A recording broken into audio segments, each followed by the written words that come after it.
Olá, tudo bem com os senhores, com as senhoras, com as senhoritas? A partir de hoje nós vamos iniciar uma série de aulas sobre dois temas específicos: teoria do conhecimento e lógica clássica. E faremos isto para atender o plano de curso do segundo bimestre do ano de 2020 da Secretaria de Educação do Estado do Acre. Lembrando que os conteúdos propostos no plano de curso foram elaborados por esta secretaria, mas não de modo autocrático. Foi de modo democrático, uma vez que os professores das respectivas disciplinas são convocados para elaborar o plano a cada bimestre. Então, estes conteúdos que serão abordados durante o segundo semestre foram escolhidos e produzidos pelos próprios professores. No caso da filosofia, no primeiro ano, nós vamos trabalhar estes temas que eu acabei de dizer: teoria do conhecimento e lógica. Bem, os conteúdos que serão trabalhados no primeiro ano do ensino médio serão teoria do conhecimento e lógica. Dentro da teoria do conhecimento serão abordados o ceticismo, o dogmatismo, o realismo, o idealismo, o conceito de epistemologia linkado à filosofia da ciência. Eu, particularmente, vou abordar um pouco mais do que isto que está proposto, porque entendo que estes conteúdos aqui do plano não atendem totalmente à necessidade de uma compreensão melhor acerca da teoria do conhecimento.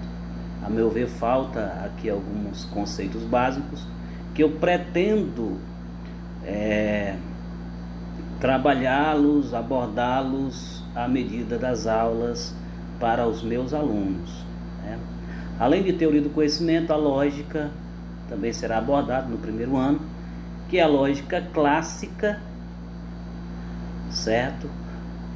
Também uma definição simples de silogismo, assim como as 3 leis lógicas básicas, né? Que o terceiro excluído, a não contradição e o princípio de identidade. Após abordarmos estas 3 leis lógicas, esses 3 princípios basilares da lógica clássica, nós vamos também definir o que é tautologia e trazer alguns exemplos aos alunos para que melhor compreendam o conceito de tautologia. Teoria do conhecimento. O próprio termo em si, ele é um tanto quanto paradoxal, uma vez que teoria do conhecimento é conhecimento.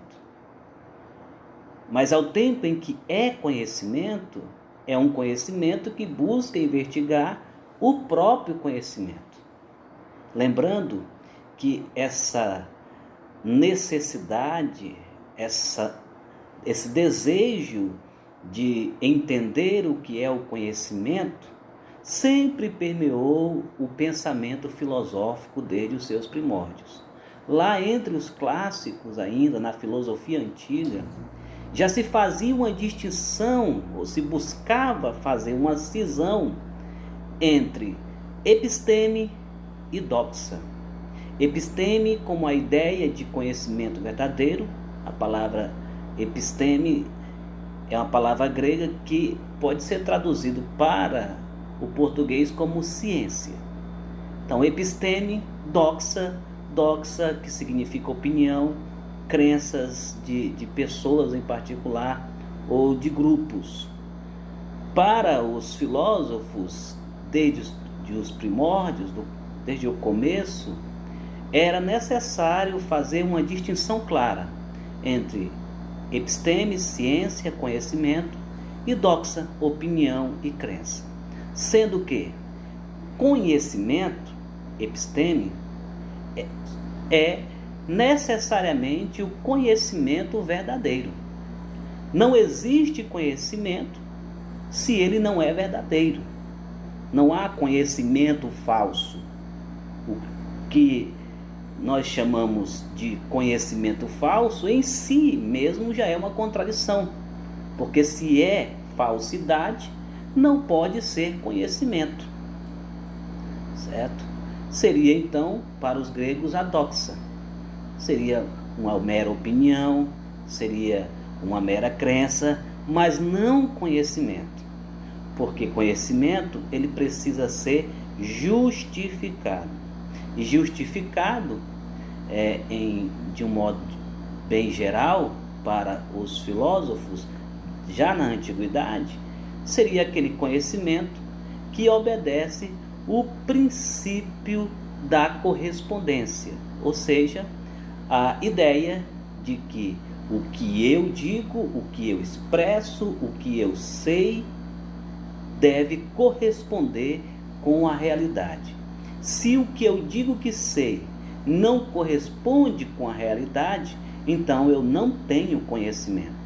Se o que eu digo que sei corresponde com a realidade, eu então tenho conhecimento. Portanto, conhecimento é necessariamente conhecimento verdadeiro, porque o conhecimento falso seria uma falsa consciência, uma ideia falsa de que eu sei alguma coisa. Portanto, isso não pode ser conhecimento. E essa preocupação de fazer essa definição e essa cisão, essa separação, sempre foi uma preocupação da filosofia. Lá nos antigos, lá nos medievais, mas isso vai ser uma preocupação sistemática, vai entrar como um sistema na filosofia, uma área densa da filosofia, justamente na modernidade. E por quê? Porque a modernidade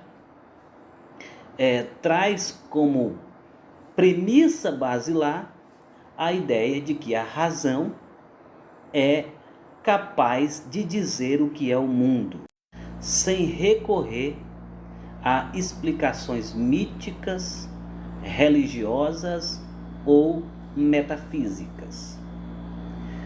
A modernidade se esmera na crença de que a razão é capaz de dizer o que é o mundo e de, por si mesma, alcançar a verdade. Mas a grande questão que começou a ser pensada e problematizada neste período é: quais são os limites da razão? Até onde o homem de fato pode conhecer? E se de fato a razão tem condições de apreender os objetos tal qual eles são. E esta preocupação em dizer quais são os limites da razão, qual é a eficácia da razão em dizer o que é o mundo, vai ser externalizada através de filósofos como Descartes, como Bacon, como Hume, como Kant. Filósofos que se debruçam em discutir, entender, compreender e problematizar os limites da razão. Até onde de fato o homem pode conhecer. É justamente nesse período que nasce a teoria do conhecimento como grande área da filosofia, assim como é a ética, como é a metafísica, como é a estética, como é a política. A teoria do conhecimento nasce como a necessidade de entender como se dá essa relação entre razão e realidade. Como ocorre? Como é que a razão conhece e quais são os limites da razão?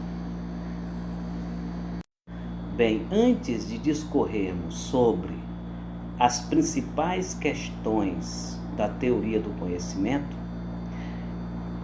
as principais correntes e os principais filósofos e como estes filósofos abordaram essa temática, o conhecimento, quais foram os conflitos e as confluências que houveram e que ainda há na filosofia sobre a questão do conhecimento, é preciso a gente saber primeiro o que é conhecimento, né?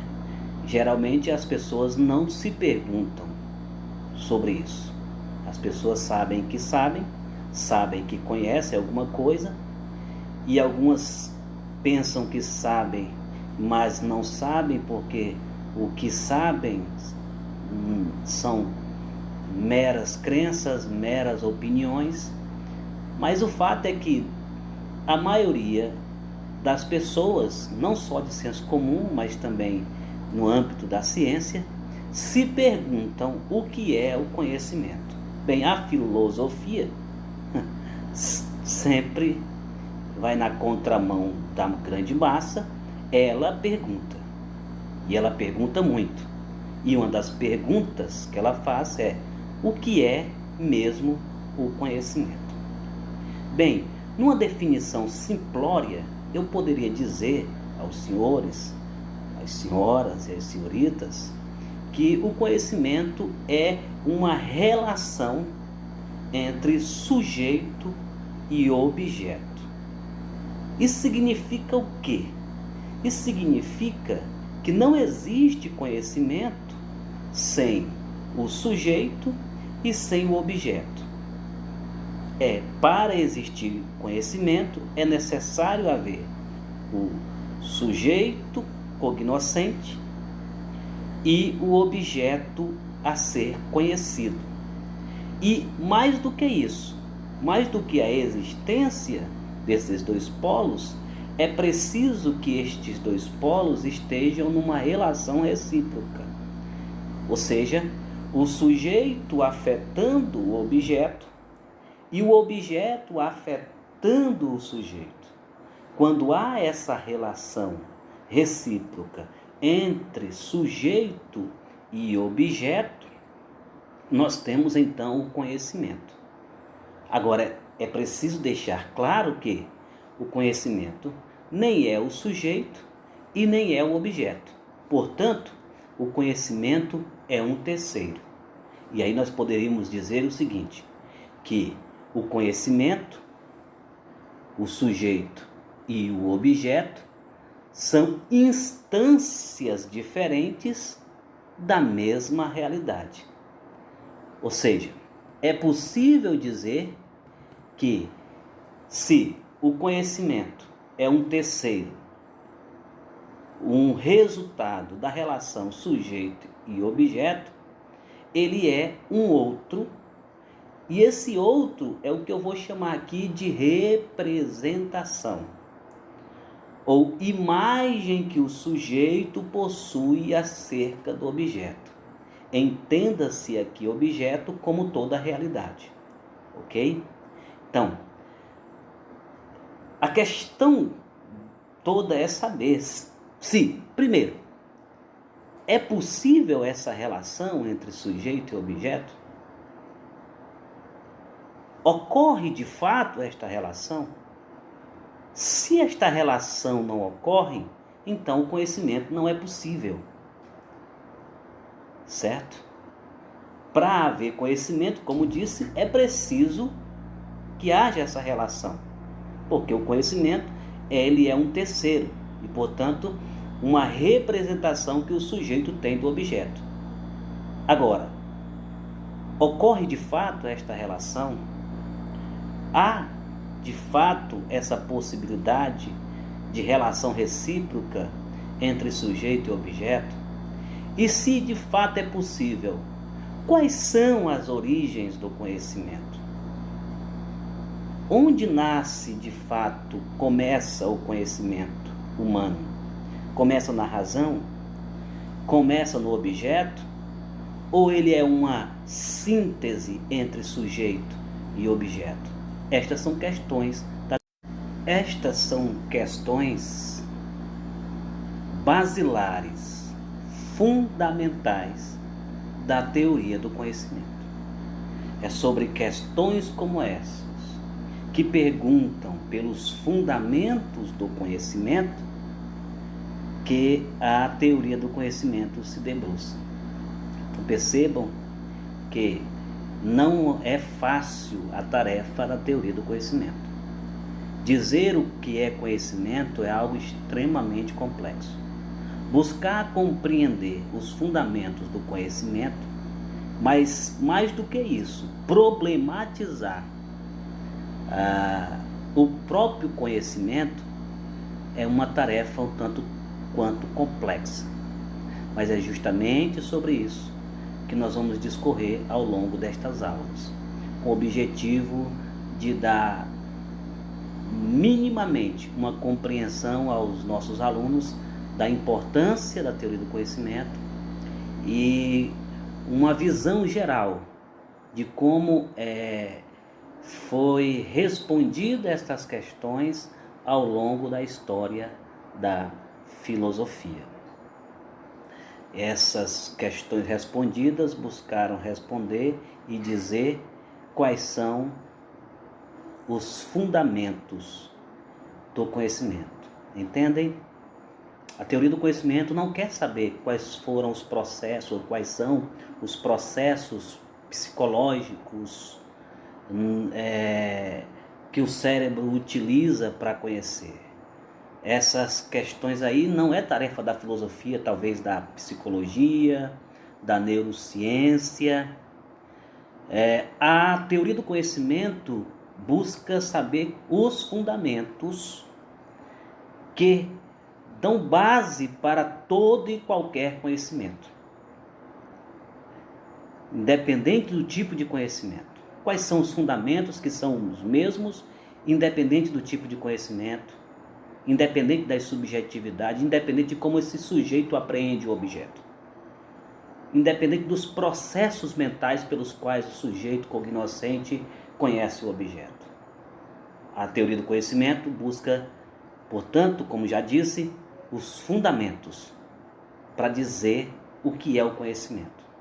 Claro, buscar os fundamentos, essa visão radical em termos de buscar, no sentido de buscar as raízes, sempre foi e é uma tarefa da filosofia.